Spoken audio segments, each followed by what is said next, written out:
2023, एक साल तकरीबन एक साल पहले 10 दिसंबर 2023 को हमने जंतर मंतर पर एक रैली की थी, पेंशन जयघोष रैली। और उससे ठीक 7 दिन पहले यानी 3 दिसंबर को भारत में 4-5 राज्यों के विधानसभा चुनाव परिणाम आए थे, जिनमें राजस्थान, छत्तीसगढ़ और मध्य प्रदेश बहुत इम्पोर्टेंट हैं। इसलिए क्योंकि उस समय वोट फॉर ओपीएस का कैंपेन बहुत ज़ोर शोर से चलाया गया था और मध्य प्रदेश, राजस्थान, छत्तीसगढ़ में से 2 जगह, राजस्थान और छत्तीसगढ़ में दोनों जगह बहुत हाल फिलहाल में ही उस समय पुरानी पेंशन की बहाली की गई थी। अंकुर त्रिपाठी जी का मैसेज आ रहा है, नेटवर्क इशू है शायद थोड़ा सा। यहाँ पर ठीक है एकदम, हमारा वाईफाई चल रहा है तो कोई ऐसी दिक्कत है नहीं। तो उस समय भी मेरा यही मानना था, क्योंकि हम सेंट्रल गवर्नमेंट एम्प्लॉइज़ हैं और कभी दिल्ली में, कभी चंडीगढ़ में, कभी बेंगलोर में, कभी कानपुर में, इस तरह से लोग ट्रांसफ़र होते रहते हैं। तो फिर भी मेरा ये मानना था कि हाँ, ये प्रेशर काम कर सकता है सरकार पर, कोई दिक्कत नहीं है। लेकिन जो रिज़ल्ट आया 3 दिसंबर को, वो लोगों के लिए बहुत अप्रत्याशित था। अप्रत्याशित इसलिए क्योंकि मध्य प्रदेश में, छत्तीसगढ़ में और ख़ास करके अशोक गहलोत जी की राजस्थान में जो सरकार थी, अशोक गहलोत जी के साथ तमाम सारे पेंशन बहाली आंदोलन नेताओं की मुलाकात भी हुई थी। वो बहुत पॉजिटिव थे। अच्छा, विनोद जी का मैसेज आ रहा है कि शायद कुछ दिक्कत आ रही है। मैं नहीं समझ पा रहा हूँ कि क्या दिक्कत हो सकती है, क्योंकि मेरे पास आप लोगों के मैसेज भी चूँकि आ रहे हैं। मैं एक अपना डेटा भी ऑन कर लेता हूँ, हो सकता है फिर इससे थोड़ा सा चीज़ें रिजॉल्व हो जाए। अब अगर ठीक आ रही है आवाज़ तो एक बार मुझे ज़रा आप लोग थंब से बता देंगे कि हाँ ठीक है। एक बार कमेंट बॉक्स में लिख देंगे कि आवाज़ ठीक आ रही है। जी, thank you Ankur ji, thank you. तो 3 राज्यों के जो चुनाव परिणाम आए 3 दिसंबर को तीनों में ही भारतीय जनता पार्टी की सरकार प्रचंड बहुमत के साथ आई। मैं तो प्रचंड बहुमत कहूँगा।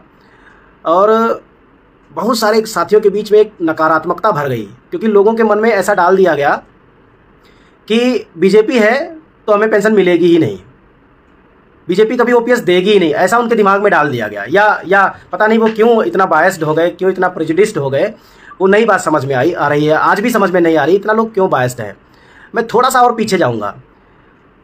भारतीय जनता पार्टी की सरकार में सबसे पहले SC/ST एक्ट को लेकर के विरोध प्रदर्शन शुरू हुआ था। अगर लोगों को याद होगा, 2014 में सरकार आई तो 2018 में इसको विरोध शुरू हो गया था। बहुत विरोध हुआ तो सरकार ने वापस ले लिया, वापस किया। उसके बाद फिर किसान बिल आया, किसान बिल का बहुत विरोध हुआ, सरकार ने उसको भी वापस लिया। उसके बाद भी कई बिल सरकार वापस ले चुकी है। हमारा हमेशा से ये मानना था कि हमारी लड़ाई सरकार के साथ है, पार्टी वार्टी के साथ में नहीं है। लेकिन ठीक है, जिन स्टेट में जो लोग चला रहे हैं हमें उनसे कोई दिक्कत नहीं है। हमारा जो बेसिक एजेंडा है, क्योंकि हमारे लोग पूरे देश में फैले हुए हैं, सेंट्रल गवर्नमेंट एम्प्लॉइज़ पूरे देश में है, भले उनकी संख्या उतनी ज़्यादा नहीं है स्टेट एम्प्लॉइज़ के मुकाबले। भाई आज राज्यों के कर्मचारी अगर सारे मिला दें तो वो 60 लाख से ज़्यादा है एनपीएस में, जबकि सेंट्रल गवर्नमेंट में टोटल 29 लाख एनपीएस एम्प्लॉइज़ हैं। और वो भी पूरे देश में छितराए हुए हैं, क्योंकि सबसे ज़्यादा 80% के आसपास जो सेंट्रल गवर्नमेंट एम्प्लॉई है वो रेलवे में है, उसके बाद पोस्टल में है, उसके बाद ऑर्डिनेंस में है, फिर जो बचा खुचा वो कुछ यूनियन टेरिटरीज़ में फैला हुआ है। बाकी जगहों पर उनकी संख्या बहुत कम है। तो हम लोगों के साथ ये दिक्कत हो जाती है। दूसरी बात, हमारे यहाँ क्षेत्रीय पार्टियों का कोई रोल नहीं होता। क्षेत्रीय पार्टियाँ चुनाव लड़ती हैं अपने क्षेत्र में, हर जगह तो लड़ती नहीं है, तो वहाँ भी हम लोगों के लिए दिक्कत है। हम लोग खुल करके किसी पार्टी के फेवर में या किसी पार्टी के अगेंस्ट में इसीलिए नहीं बात करते, क्योंकि हमारा लेना देना सरकार से है। कोई भी पार्टी सत्ता में आती है वो that will be the government of India, वो भारत सरकार होगी। कौन सी पार्टी, हमें इससे कोई लेना देना नहीं। हम भारत सरकार के साथ काम करते हैं टिल रिटायरमेंट। पार्टी बदलती रहती है, हम लोग जब भी सेलेक्ट होकर के आते हैं तो 25-30 साल के लिए काम करते हैं। दूसरी बात, हमारा ये मानना है कि we are the part of government, we are the government actually. अब जैसे ही हम ये बात कहते हैं तो कुछ लोगों का ये ऐसा कहना हो जाता है कि अरे ये तो बीजेपी की तरफदारी कर रहे हैं। ये बीजेपी की तरफदारी नहीं है, ये कोई पार्टी की तरफदारी नहीं है। ये मुद्दा ये है कि हम इस चीज़ को ओन करते हैं। हमें लगता है कि हम इस चीज़ को महसूस करते हैं कि we are the part of government, we are selected part of the government, and जो एमपीज़ हैं, एमएलएज़ हैं, राज्यसभा के सांसद हैं, they are elected part of government. बस इतना ही अंतर है। 5 साल के लिए आते हैं, उसके बाद उनका जनता उनको रिपोर्ट कार्ड देती है। अच्छा काम करेंगे तो रिपीट होंगे, नहीं अच्छा काम करेंगे तो नहीं रिपीट होंगे, सरकार बदल देंगे लोग। हाँ, ये ठीक है कि वोट हमें डालने का मत है, लेकिन जो हमारा सीसीएस कंडक्ट रूल है उसके तहत हम जा करके वो भी काम करते हैं, वोट डालते हैं हम सारे लोग। और वोट किसको कौन देगा ये कोई नहीं देखता, क्योंकि वहाँ कैमरा नहीं लगा होता। ये केवल आप जानते हैं आप किसको वोट देते हैं। तो हमारी जो पॉलिसी रही है वो यही रही है कि हम सेंट्रल गवर्नमेंट के ऊपर ज़्यादा से ज़्यादा दबाव बना करके किसी भी तरह से हम अपनी शर्तों को, अपनी समस्याओं को निजात पावे, अपनी चीज़ों को, अपने हक को उनसे ले पावे। ये हमारा एजेंडा रहता है।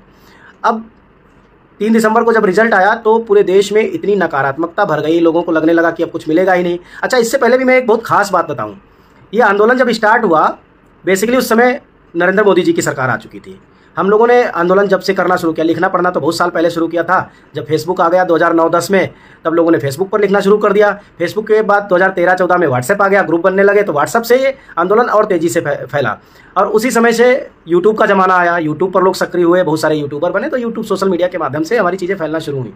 लेकिन जब हम लोगों ने पहली रैली की 30 अप्रैल 2018 को, पहली एकीकृत और जिसे हम राष्ट्रीय आंदोलन कह सकते हैं, जिसमें कई राज्यों के, सेंट्रल गवर्नमेंट के तमाम डिपार्टमेंट्स के कर्मचारियों ने प्रतिभाग किया, तो उसे हम कह सकते हैं कि वो एक राष्ट्रीय आंदोलन का चेहरा वहाँ पर तैयार हुआ। तो वहाँ से हम लोगों ने शुरू किया, तो उस समय बीजेपी की ही गवर्नमेंट थी, नरेंद्र मोदी जी प्राइम मिनिस्टर थे। और 2018 के बाद ही, मतलब 30 अप्रैल 2018 को पहली रैली होती है और 26 नवंबर 2018 को दूसरी रैली होती है, जिसमें अरविंद केजरीवाल आते हैं और मंच से ऐलान करते हैं कि दिल्ली की विधानसभा से पुरानी पेंशन बहाली का वो प्रस्ताव पास करने जा रहे हैं।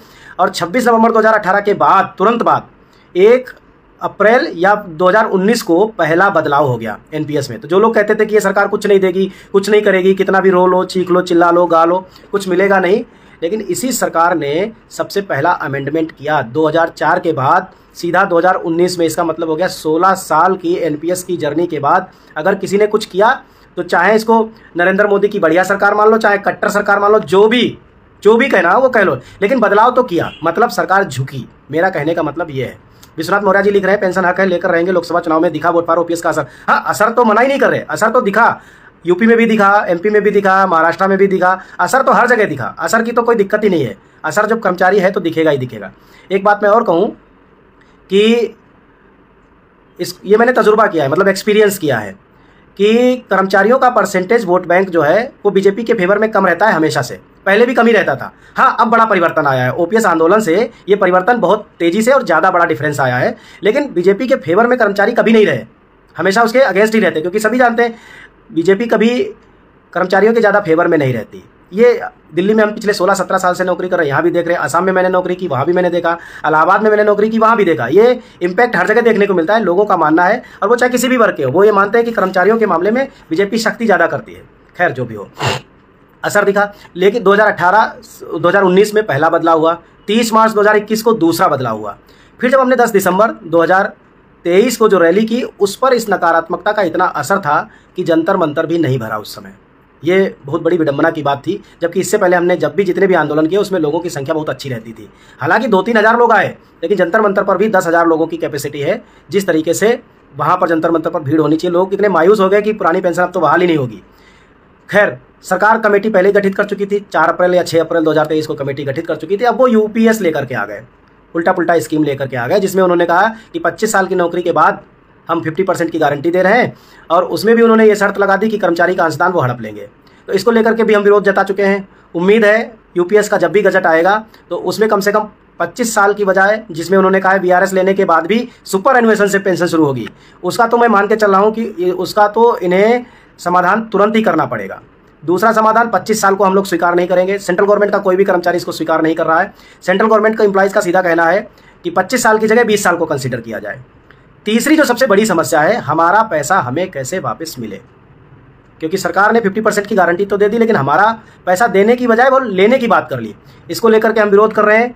आगामी 17 नवंबर को जो हमारी रैली है, पेंशन जयघोष रैली, वो सीधा सीधा इसी विरोध को जताएगा। आप चाहे नाम कितने ही बदल लो, यूपीएस, एनपीएस, पीपीएस, टीपीएस, जितने नाम बदल रहे हैं आप बदल लो, हमें नाम से कोई इत्तेफाक नहीं है। हमें बस हमारा पैसा जीपीएफ की तरह, जो जीपीएफ में फैसिलिटी थी वही हमें मिलनी चाहिए। उसका भी नाम आप चाहे बदल लो, जीपीएफ रख लो, मोदी पेंशन फंड रख लो, हमें उससे भी दिक्कत नहीं। सीधी सी बात है, जीपीएफ में 8% कटता था, एनपीएस में 10% कटता है। जीपीएफ में जितना मर्जी बढ़ा लेते, एनपीएस में भी जितना मर्जी है यहाँ बढ़ा लो, लेकिन हमारा कहना है कि हमारे वाले अंशदान पर निश्चित ब्याज की गारंटी तय कर दो। हमारा कर्मचारी कभी भी नौकरी छोड़े, कभी भी जबरिया उसको सेवानिवृत्ति कर दी जाए या वॉलंटरी रिटायरमेंट ले ले, हर कंडीशन में हमारे कर्मचारी का अंशदान उस दिन उसको मिल जाना चाहिए जीपीएफ की तरह। खत्म हो गई बात। दूसरी बात, अगर 20 साल की नौकरी पूरी कर ली है उसने, तो 50% of last basic salary plus dearness allowance के बराबर पेंशन, यानी ओपीएस वाली पेंशन देने की व्यवस्था कर दे। सरकार का जितना पैसा कंट्रीब्यूशन इकट्ठा हुआ है, वो 1 करोड़ हो, 2 करोड़ हो, 3 लाख हो, 5 लाख हो, जितना भी हो, अपना वाला पैसा ले जाए वापस। हमें नहीं चाहिए उसका पैसा, उसके एवज में ओपीएस की गारंटी हमको दे दी जाए।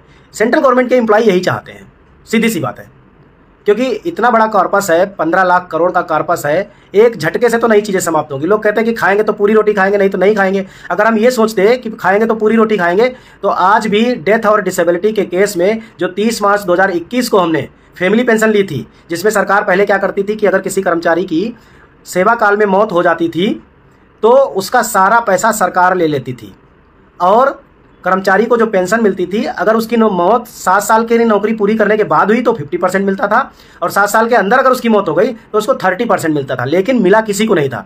543 केस थे दिल्ली में, जब हम लोगों ने कोविड पेंडेमिक में इकट्ठे किए थे, डेटा इकट्ठा किया। फिर जाकर के हम लोगों ने कैबिनेट सेक्रेटरी उस समय पीके सिन्हा साहब थे, उनसे इस बात का समाधान मांगा कि भैया हमारा पैसा, एक तो आदमी चला गया जिसकी डेथ हो गई, और ऊपर से आप हमारा पैसा भी छीन लेते हो, और दूसरे उनके परिवारों को पेंशन नहीं मिलेगी तो जिएंगे कैसे, कैसे सर्वाइव करेंगे। तब सरकार ने 30 मार्च 2021 को एक बदलाव किया और ये कहा कि अब अगर किसी की डेथ या डिसेबिलिटी होती है तो उसके परिवार को 50% पेंशन मिलेगी, ओपीएस वाली, बिना किसी कटौती के फुल ओपीएस मिलेगी। और कर्मचारी का जितना पैसा कटा है, उस पर जितना ब्याज मिला है, वो सारा पैसा कर्मचारी के परिवार को दे दिया जाएगा। यानी डेथ एंड डिसेबिलिटी के केस में हूबहू ओपीएस दे दी सरकार ने। तब भी बहुत सारे लोगों ने, जिनको ये तकलीफ हो गई थी, जिनको ये डर लगने लगा कि अगर इस तरीके से ये मुद्दे को रिजॉल्व कर लेंगे तो ओपीएस का आंदोलन ही खत्म हो जाएगा, उन लोगों ने क्या कहना शुरू किया कि ये तो मरने के बाद पेंशन मिलेगी, हमें तो जीते जी वाली पेंशन चाहिए, हमें मरना पड़ेगा इस पेंशन के लिए। लोगों को ये भी शर्म नहीं आई कि हमने जिन परिवारों के लिए कोविड पेंडेमिक में फाइनेंस मिनिस्ट्री जा करके उसकी पैरवी की थी, 543 लोग उनकी मौत हो चुकी थी, और उसके बाद कितने लोग मरे होंगे ये आप नहीं जानते। वो उन लोगों ने लोगों को बरगलाना शुरू किया, ये तो मरने के बाद वाली पेंशन है, हमें तो जीते जी पेंशन चाहिए, जिंदा रहते वाली पेंशन चाहिए। तो जो मर गए थे उनके घर आप कभी झांकने नहीं गए, ना ही आपको ये पता था कि उनके घर में खाने का दिया जलता है कि नहीं जलता है, चूल्हा उनका जलता है कि नहीं जलता है। तो उन्होंने तब भी लोगों को बरगलाया। खैर जो भी हो, आज कम से कम किसी के साथ अगर हादसा हो जाता है एनपीएस में भी, किसी के साथ डिसेबिलिटी हो जाती है एनपीएस में ही, तो उनके परिवारों को फुल ओपीएस मिलती है, और कर्मचारी का जितना अंशदान कटा है जीपीएफ की तरह उसको वापस मिल जाता है। ये हमारी जीत थी। कुछ लोग तो इससे भी बौखला गए, उनको बड़ी तकलीफ हो गई, तो उन्होंने बस हूबहू तमाम दुनिया भर का पता नहीं क्या क्या शगुफा छेड़ना शुरू कर दिया। खैर अभी आज हरियाणा का चुनाव, अभी सब लोग कह रहे थे ओपीएस वाली सरकार आ रही है, ओपीएस वाली सरकार आ रही है। अच्छी बात थी, अगर आ जाती तो बहुत बढ़िया बात थी, लेकिन अब नहीं आ गई, नहीं आई, हार गई, तो क्या करें? हम पेंशन मांगना बंद कर दें उनसे?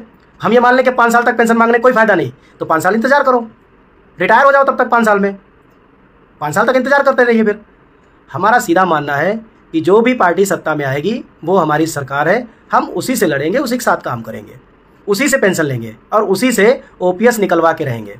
17 नवंबर को, पिछली बार भी हमने 10 दिसंबर को किया था तो सरकार ने बुलाया था, हमने वहाँ भी अपनी बात रखी थी, और कम से कम सरकार इस ट्रैक पे आई कि उसने 50% पेंशन और डियरनेस अलाउंस की बात की। अब मुद्दा क्या बचा है? 25 साल को घटा करके 20 साल करवाना है, वो बड़ा काम नहीं है।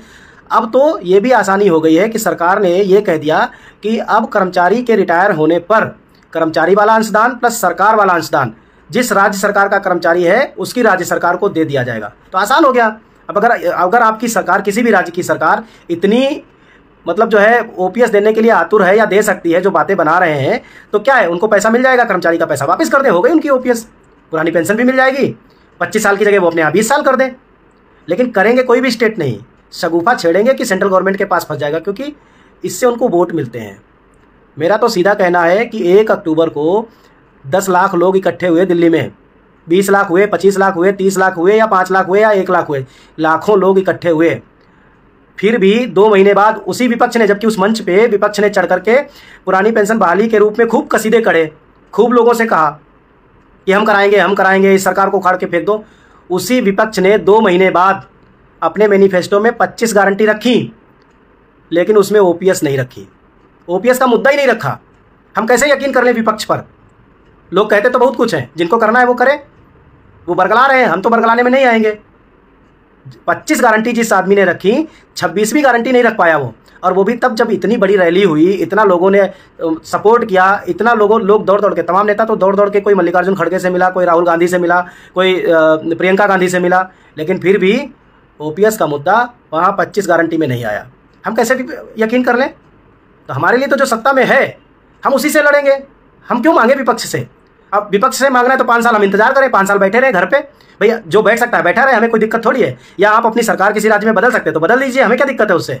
लेकिन हम लोग सेंट्रल गवर्नमेंट जो एम्प्लॉई है, हमारी तो सारी डिमांड सेंट्रल गवर्नमेंट से पूरी होनी है। हम तो 5 साल इंतजार नहीं कर सकते।